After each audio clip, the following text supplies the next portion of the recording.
Bismillahirrahmanirrahim.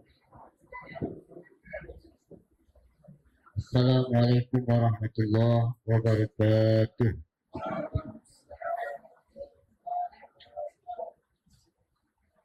Alhamdulillah wassalatu wassalamu ala Rasulillah wa ala alihi wa ashabihi wa walah. Allahumma rizqna al-ikhlas fil qawli wal amali wan niyyah.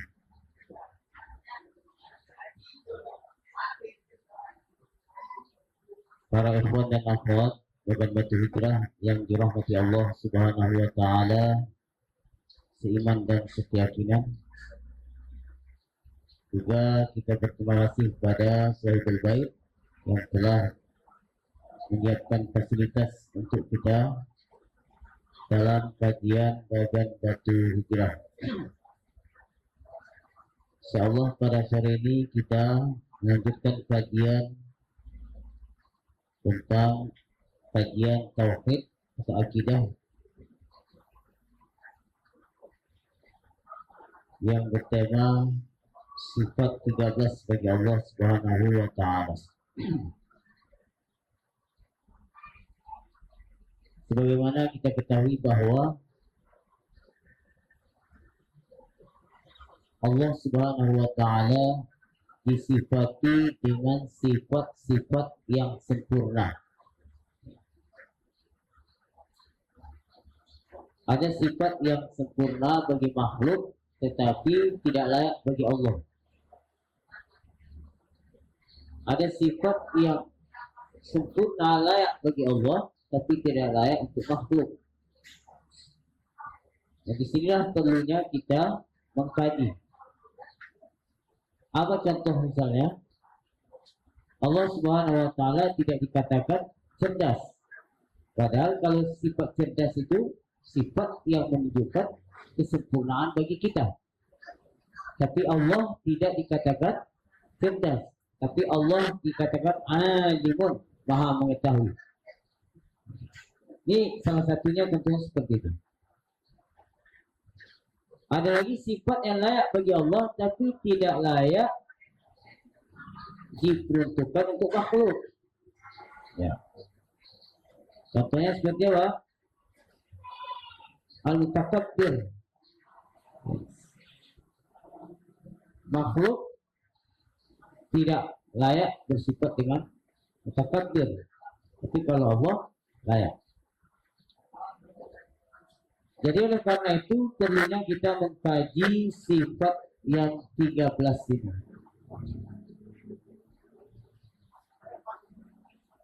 Ada yang mengatakan 13, ada yang mengatakan 20.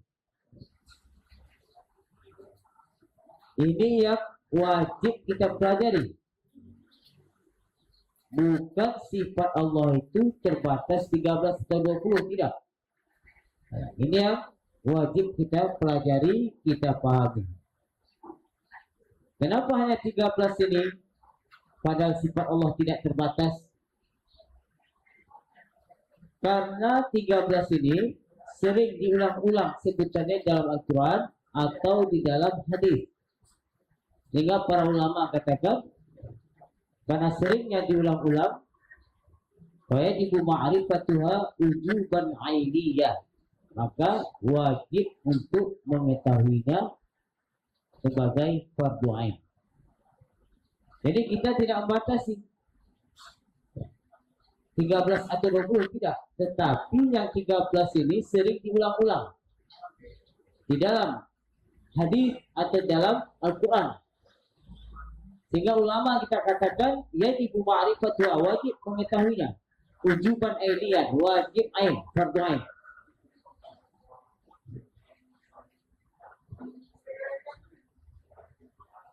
Apa diantaranya? Itulah sifat wujud, sifat qidam, sifat baqa, khalaqatul hawadis, qiyamu binafsi, wahdaniyah, qudrah, iradah, sama, basar, hayat, kalam. Ya. Ini bukan wajib dihafal, tapi wajib dipelajari. Kalau hafal mungkin setiap kita hafal. Tapi apa yang dimaksud dengan sifat wujud, apa yang dimaksud dengan sifat ilm, apa yang dimaksud dengan sifat basar, itu yang wajib kita pelajari. bukan wajib menghafal.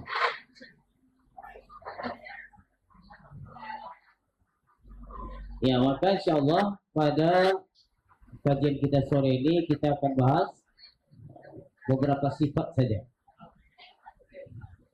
Pertama harus kita pahami secara garis besar ada yang disebut dengan sifatul dzat.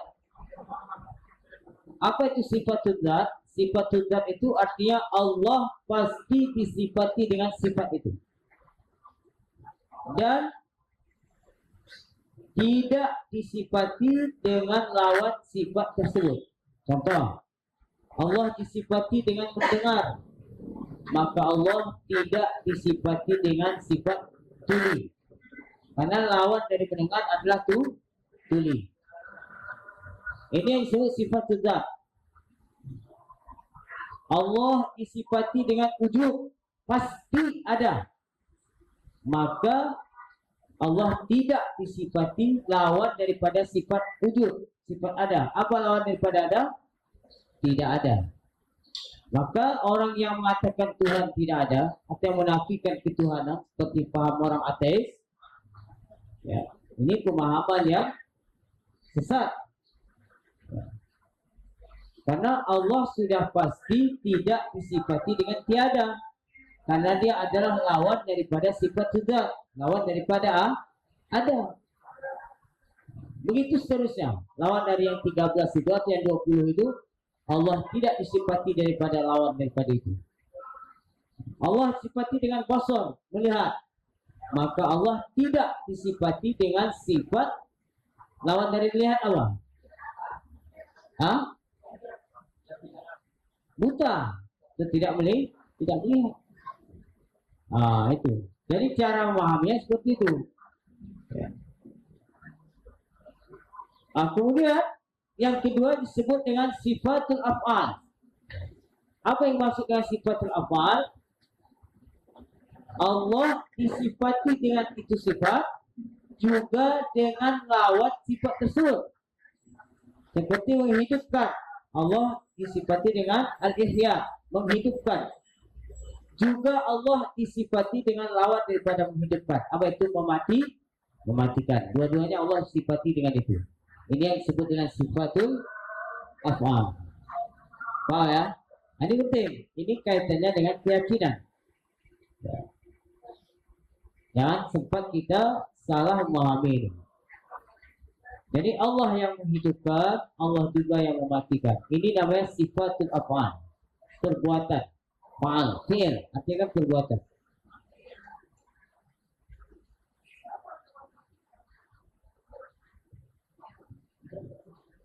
Allah disifati dengan sifat apa?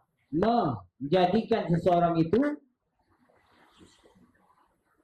bahagia, juga Allah menjadikan seseorang itu tidak bahagia, mati dalam keadaan iman atau mati dalam keadaan kafir. Itulah sebabnya disebutkan bahwa Allah Subhanahu wa taala ya khaliqu kulli syai, pencipta segala sesuatu. Jadi kalau orang mukmin ciptaan Allah, orang kafir juga ciptaan Allah Subhanahu wa taala. Orang baik Allah yang ciptakan, orang jahat juga Allah yang ciptakan.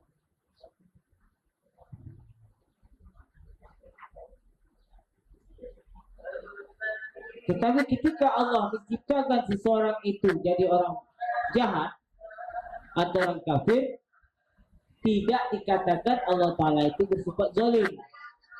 Inilah bedanya perbuatan Allah dengan perbuatan makhluk. Kalau kita memukul orang, berarti kita dikatakan zalim. Tapi ketika Allah memberikan cobaan kepada seseorang, ketika Allah memberikan penyakit kepada binatang, pada hewan misalkan, atau ketika Allah memberikan penyakit kepada anak bayi, Allah tidak dikatakan zalim. Kenapa? Karena Allah berbuat pada miliknya sendiri. Kalau kita memukul orang, terus orang itu mati, kita buat tanpa ada salah dari dia, maka kita dikatakan zalim. Kenapa? Karena orang yang kita pukul itu bukan kita yang ciptakan, bukan milik kita. Jangankan orang, harta kita sendiri pun bukan milik kita pada hakikatnya, tapi adalah milik Allah Subhanahu wa Ta'ala. Inilah bedanya ketika Allah memberikan penyakit kepada seorang, menjadikan seorang itu yang awalnya kaya raya, terus jadi miskin, fakir, apa? Allah tidak dikatakan zalim, karena Allah berbuat terhadap miliknya sesuai dengan apa yang dia kehendaki. Inilah bedanya perbuatan Allah dengan perbuatan makhluk. Makanya dalam Al-Quran sebutkan wa ma rabbuka bizallamin lil 'abid. Allah Tuhanmu sekali-kali tidak pernah berbuat zalim terhadap hamba-Nya.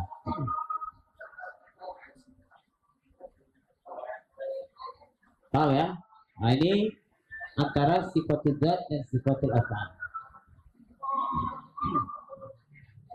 Allah ketika memberikan penyakit kepada binatang, padahal binatang tidak ada salahnya, dia tidak mukallaf, dia tidak punya akal, tapi Allah tidak boleh kita katakan zalim. Ketika Allah berikan penyakit kepada anak kecil, ya, anak kecil tidak ada salahnya,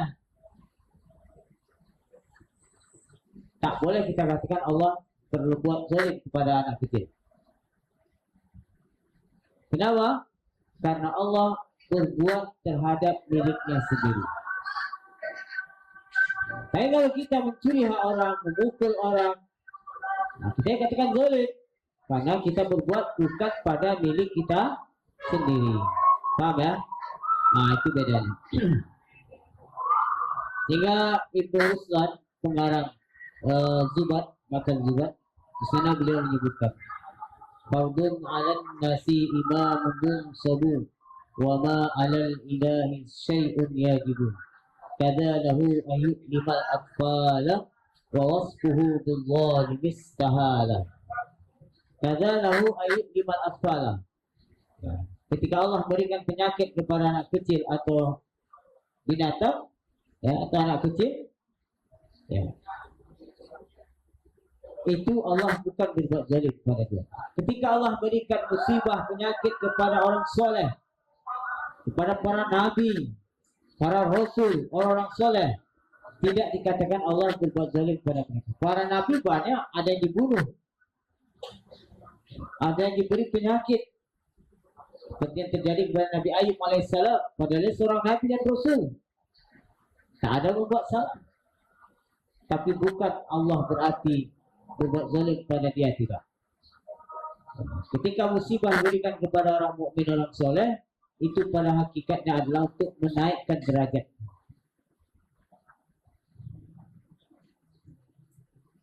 Ya, nah itu tentang gambaran garis besar seperti itu. Kemudian juga kita pahami bahwa sifat Allah la tataghayyar, tidak berubah.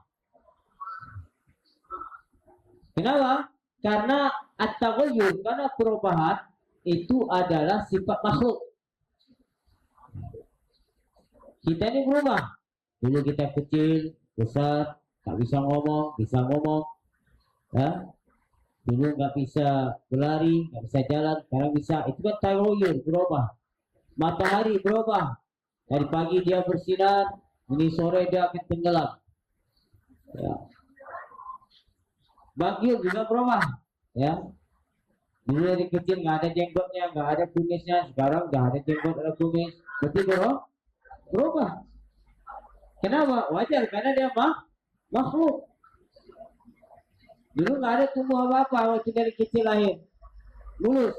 Sekarang jangan ditanya, tahan diperiksa, ya kan? Inilah taghayyur, perubahan.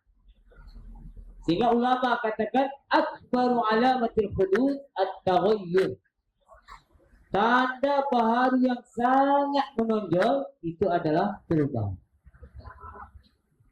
Dari mana Nabi Ibrahim bahwa matahari, rembulan, bintang tidak layak jadikan Tuhan karena dia berubah. Bintang malam muncul, siang hilang. Matahari pagi muncul, malam hilang. Rembulan malam muncul, siang hilang. Makanya kata Nabi Ibrahim, ya, falamma afala qala la uhibbul afilin. Ketika bintang itu hilang, maka Nabi Ibrahim katakan apa? Bintang ini tidak berhak dijadikan Tuhan. Ini bukan Tuhan saya, seperti yang kalian yakini selama ini, kata Nabi Ibrahim. Dari mana Nabi Ibrahim tahu bahwa bintang, rembulan, matahari tidak layak dijadikan Tuhan? Karena dia berubah, taghayyur. Jadi sifat Allah itu tidak berubah, tidak berkurang dan tidak bertambah. Beda dengan kita. Sifat kita punya sifat mendengar. Sekarang pendengaran kita bagus. Nanti kalau sudah lanjut usia, makin pendengaran berkurang. Penglihatan kita begitu juga. Sekarang penglihatan kita bagus. Nanti makin lanjut usia, mata kita semakin kabur. Ini makhluk. Taghayyur, berubah. Allah bukan demikian.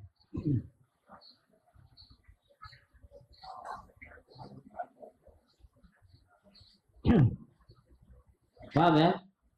Nah, itu poin yang ketiga yang harus kita pahami. Sifatullah la tataghayyar. Karena setiap yang berubah pasti makhluk.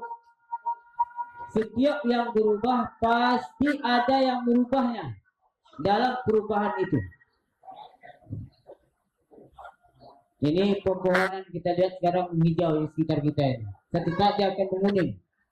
Satu saat nanti dia akan habis, mati. Berarti berubah, berarti dia makhluk.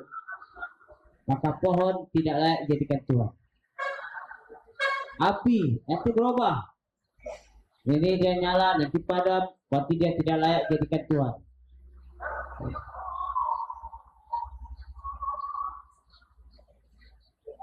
Maka sesembahan yang disembah oleh orang Majusi seperti lima api,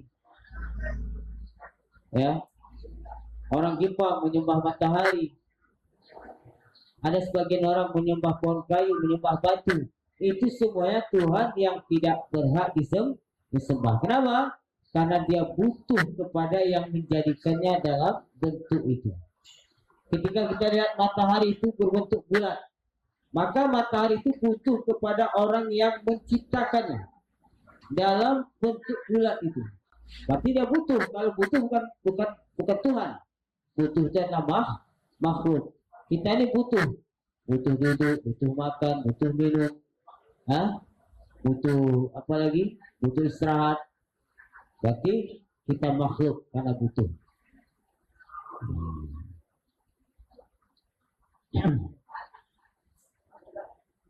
Oleh karena itu kita wajib meyakini bahwa semua sifat-sifat Allah itu adalah azali. Apa arti azali? Tidak berawal dan tidak berpenghabisan. Kita wajib meyakini bahwa semua sifat-sifat Allah itu apa? Tidak berubah. Kenapa? Karena kalau seandainya sifat Allah itu berubah, maka zat dia akan berubah. Karena hudus sifati yastalzimu hudus dzati. Ya, karena baharunya sifat akan mengharuskan kebaharuan zat. Kenapa kita ini dikatakan baharu? Karena sifat kita baharu. Kita ini berubah-ubah, nanti mati. Dari hidup mati berubah, maka kita baharu. Sifat kita berubah, maka zat kita juga berubah. Allah bukan demikian. Paham ya? Okay.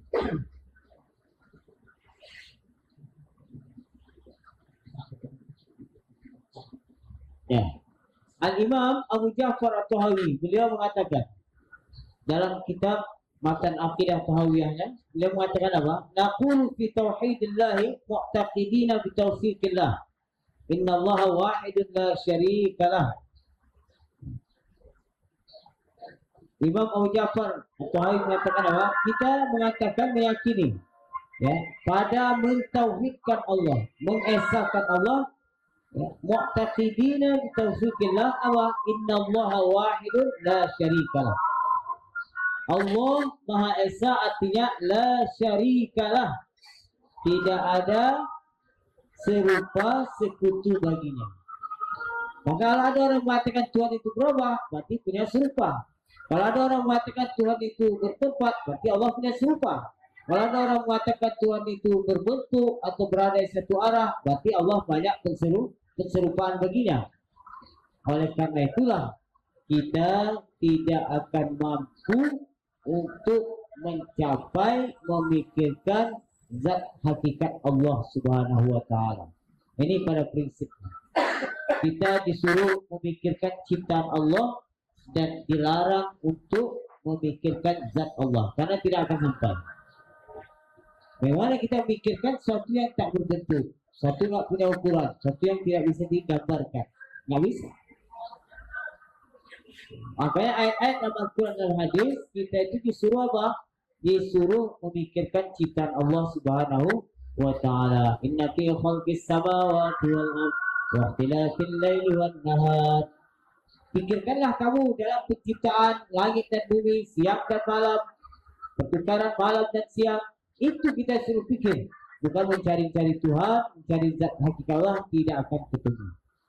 Wa anna ila rabbikal muntaha, bahwa akal pikiran tidak akan sampai untuk mengetahui zat hakikat Allah. Laisa kamitslihi syai' wa huwa as-sami'ul basir. Ya. Ini tentang kajian tauhid kita pada sore ini. Ya. Kemudian terakhir Imam Abu Hanifah mengatakan apa? Allah wahidun la min tariqil adad walakin min tariqi annahu la syarikalah. Allah dikatakan wahid, esa, satu, itu bukan dari bilangan. Jadi ketika kita katakan Allah Maha Esa, itu bukan artinya Allah itu tunggal satu hitungan, tidak. Jadi kalau saya katakan banggil sendirian, berarti banggil artinya satu. Bisa kita bagi-bagi kalau satu hitungan itu. Bisa kita bagi separuh, seperdua, sepertiga. Ketika kita mengatakan Allah wahidun, ya, Allah Esa, satu itu maksudnya apa? Tidak ada yang serupa sekutu baginya. Tidak. Itu ketika kita mengatakan Allah Ta'ala itu wahidun atau satu atau Esa. Beda dengan aqua. Kalau kita katakan berapa jumlah aqua ini? Satu. Berarti dia bilangan. Kalau ini bisa dibagi. Ketika kita potong dua, maka dia menjadi dua. Kita potong tiga, menjadi tiga. Artinya Allah tidak ada serupa baginya. Baik dalam sifatnya, ataupun dalam zatnya, ataupun dalam perbuatannya. Paham ya? Jadi kesimpulannya apa? Bahwa kita, umat Islam, meyakini bahwa Allah Subhanahu wa taala disifati dengan sifat-sifat yang sempurna, yang layak baginya, dan tidak disifati dengan sifat yang tidak layak baginya. Satu.